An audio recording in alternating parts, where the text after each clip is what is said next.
கல்கியின் பார்த்திபன் கனவு நாவல் பற்றிய ஒரு அட்டகாசமான அலசல்குள்ள நேரா போகலாம் வாங்க.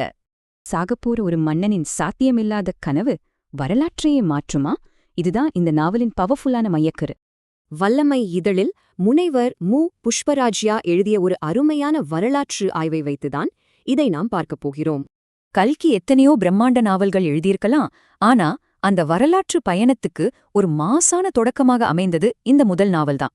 பல்லவர்கள் ஆதிக்கத்தில் சோழர்கள் வெறும் கப்பம் கட்டும் சிற்றரசர்களாக சுருங்கிப் போன அந்த அரசியல் பதற்றத்தை இதில் நீங்கள் நன்றாகவே உணரலாம். பார்த்திபச் சோழன் கிளர்ச்சி செய்த போர்க்களத்தில் வீரமரணம் அடைகிறார்.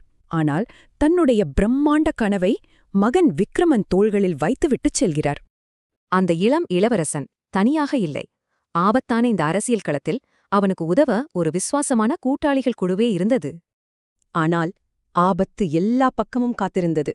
சொந்த குடும்பத்திலுள்ள துரோகிகள் தொடங்கி பயங்கரமான காபாலிகர்கள் வரை ஏகப்பட்ட எதிரிகள். இதையெல்லாம் விட பெரிய ட்விஸ்ட், தன்னுடைய பரம எதிரியின் மகளான குந்தவி மேலேயே விக்ரமன் உய்யா காதல் வயப்படுவதுதான். உண்மையில் இந்த வரலாற்று போராட்டம் கல்கி வாழ்ந்த காலத்தில் நடந்த இந்திய சுதந்திர போராட்டத்தை அப்படியே பிரதிபலிக்கும் விதமாக அமைந்திருந்தது. நாவலின் மெயின் ட்விஸ்ட் என்ன தெரியுமா?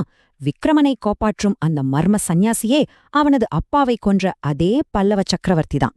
10 வருஷத்துக்கும் மேலாக நடக்கும் இந்த கதை சரியாக 3 பாகங்களில் 40 அத்தியாயங்களாக ரொம்ப கச்சிதமாக கட்டமைக்கப்பட்டுள்ளது. நாடு கடத்தப்படுவது, எதிரிகளிடம் மாட்டுவது, தப்பிப்பதுன்னு விக்ரமனின் பயணம் முழுவதுமே ரொம்ப ஃபாஸ்டான ஒரு ஆக்ஷன் த்ரில்லர் மாதிரி போகும். கிளைமேக்ஸ்ல பல்லவ சக்கரவர்த்தி விக்ரமனுக்கு சுதந்திரமான நாட்டை தருகிறார். ஆனா அது ஒரு கடுமையான தண்டனை மாதிரி அவர் அறிவிப்பதுதான் செம்ம.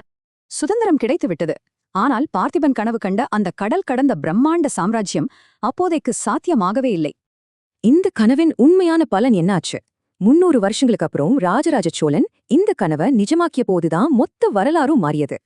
கல்கியின் இந்த அட்டகாசமான எழுத்து சோழர்களின் கலாச்சாரமும் வரலாறும் என்றைக்கும் வழியாமல் மக்கள் மனதில் இருப்பதை உறுதி செய்கிறது. இன்றைக்கு நாம் விதைக்கும் ஒரு விதை பல நூற்றாண்டுகள் தாண்டி வளரலாம்.